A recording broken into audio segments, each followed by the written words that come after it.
Hoje eu estou aqui para dar as boas-vindas, né, para esse novo período que está começando e para que a gente tenha muito em mente e de uma forma muito objetiva aquilo que a gente precisa desenvolver.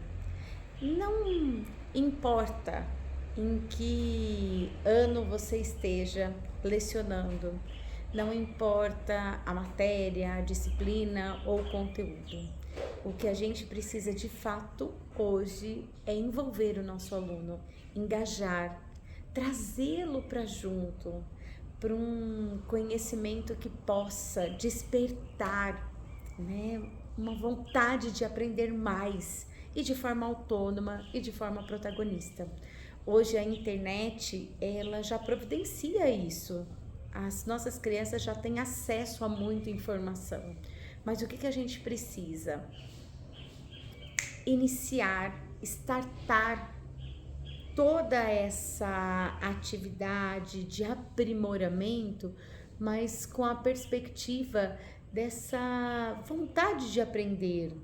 E uma vontade de aprender que ela não está só dentro da escola, dos muros, né, ou da sala de aula, mas uma vontade de aprender que transcende, que vai com o aluno para a casa dele, que vai com o aluno para onde ele for. E é isso que a gente precisa pensar, como é que essa escola pode ficar apaixonante? Dentro disso, nós atualmente estamos vivendo um grande turbilhão de coisas dentro da educação, né? É emergente pensar na mudança de métodos, pensar numa nova escola, pensar numa formatação diferenciada. Quando a gente olha para os referenciais teóricos, isso tem vindo de uma maneira muito forte. Mas como fazer essa escola nova diante de tudo que a gente tem, diante das nossas experiências, diante de tudo que a gente aprendeu? E aqui está um ponto importante para a gente discutir.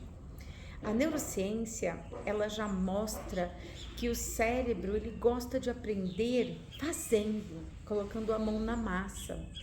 Que a partir do momento que nós utilizamos estratégias, né, múltiplas, variadas, multissensoriais, nós conseguimos envolver um número maior de neurônios e com isso a atividade cerebral fica mais intensa e nós conseguimos maximizar essas propriedades neurais, né? Essas células neurais, os neurônios, para que eles possam se interconectar e levar essa informação para ser guardada na memória. E a gente deseja que aquilo que a gente ensina na sala de aula seja guardado na memória de longa duração. Então há um processo a percorrer. E como que a gente pode fazer isso? Hoje o conhecimento da neurociência ele já traz alguns caminhos. O primeiro caminho, envolver emoção. Por quê? Porque quando o aluno está emocionalmente envolvido com aquela atividade, ele consegue mobilizar um número maior de neurônios e fazer a guarda daquela informação numa memória que vai ficar por um bom tempo dentro da cabecinha dele. Então essa memória de longa duração é uma memória que nós vamos formar dentro de um contexto básico para que toda vez que a gente ensine algo novo, ele possa recuperar essa aprendizagem lá na memória de longa duração, modificando as características dessa memória para que ele possa ir acumulando um conjunto maior de conhecimento. Imagina um muro. A gente faz um muro de blocos, né? Tijolinho por tijolinho. Vamos pensar mais ou menos nisso. A memória se forma assim também, tijolinho por tijolinho. Essa memória que nós precisamos que o aluno saiba, que traga os conteúdos que ele vai usar ao longo de toda a vida dele.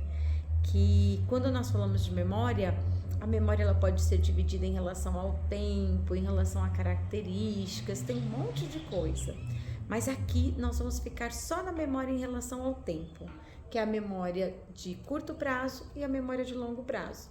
Memória de curto prazo está aqui na área amarelinha, que é o nosso lobo frontal, e a memória de longo prazo dentro do nosso cérebro, lá na região subcortical, nas estruturas que estão embaixo da camada que envolve o cérebro, que é a córtex cerebral.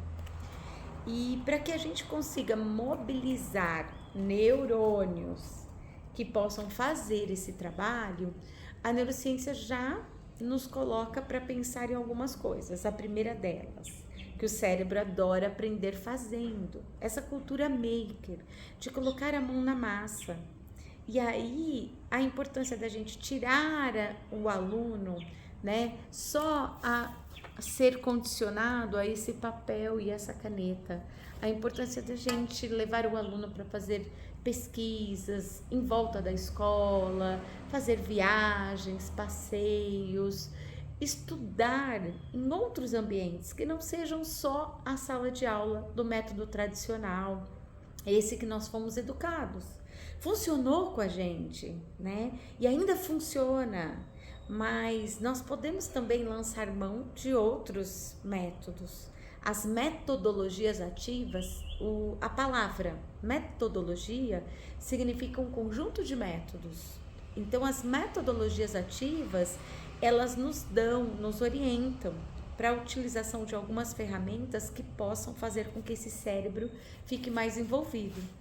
Nós já falamos muitas vezes sobre a sala de aula invertida, a rotação por estação, a aprendizagem baseada em projetos, as perguntas norteadoras, que são aquelas que nós chegamos na sala de aula e fazemos uma pergunta para inquietar o nosso aluno, para ele tentar buscar uma resposta.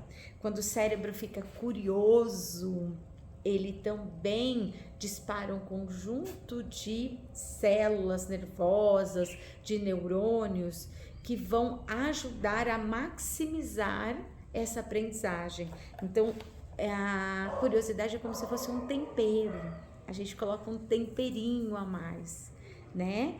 Para aumentar o número de conexão neural, o trabalho dos neurônios e com isso fazer a guarda desse conhecimento na memória, que é o que a gente precisa.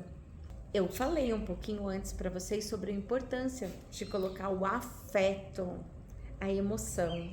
A neurociência já descobriu que quando nós colocamos emoção, a aula acontece de um local diferente. Então, essa emoção, ela precisa estar dentro dos contextos das nossas aulas. Ela não pode estar fora. Ninguém aprende com quem não gosta.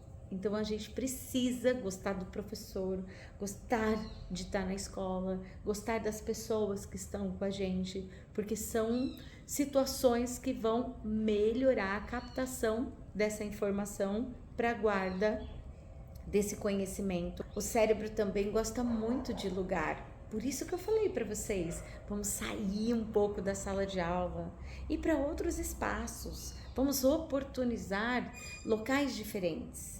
E o cérebro adora narrativa, história. Traga alguma história que aconteceu com você e que tenha a ver com conteúdo para envolver os alunos. O método, a forma, o jeito que nós usamos para dar aula, para envolver o nosso aluno, para engajá-lo, faz a diferença. Então, qual o método que você vai usar nesse segundo semestre para arrasar nas suas aulas, de forma que você também se sinta bem, se divirta com o processo ensino-aprendizagem e que possa promover a aprendizagem significativa para o seu aluno?